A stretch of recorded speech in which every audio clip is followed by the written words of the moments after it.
The Leafs continue to make changes in the offseason after yet another disappointing performance in the playoffs. On Wednesday, they're expected to make the bold move of passing that captain's torch from John Tavares to Auston Matthews. Were you surprised at all that the Leafs are going to announce Auston Matthews as captain of the team on Wednesday? No, I wasn't, Lindsay. I'm not necessarily sure if it's really going to matter at the end of the day.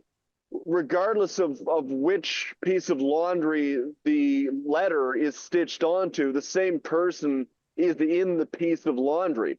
And that's what it'll come down to. Can the guys that they have ultimately push through? But it doesn't surprise me because this was something that I think we all had to assume was inevitable at some point.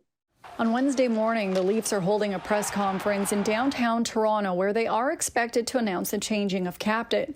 According to Sportsnet stats, this will be just the third time in the franchise's history that the team's captaincy will change hands among active teammates. Tavares has been captain since 2019. The Leafs obviously didn't live up to expectations last season, or I guess really for the last, 57 years?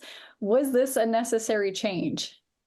Well, John Tavares can only be held accountable for the last 6, and 5 of those under which he was the captain. So what I would say is that really I think the biggest change here could be, and it's really more symbolic than anything else.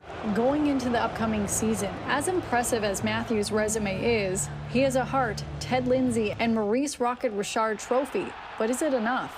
Again, as we talked about, Lindsay, the core is the core. They're either going to get it done or they're not. It hasn't really changed. Thus, I'm not convinced that it will. The only change that this could potentially lead to is if, heaven forbid, they should find a way to win.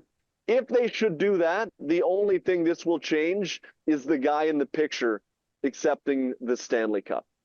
On Wednesday, Matthews will become the first American to captain the Toronto Maple Leafs and only the second non-Canadian to wear the C. The first was Swedish star Mats Sundin, who wore it from 1997 to 2008.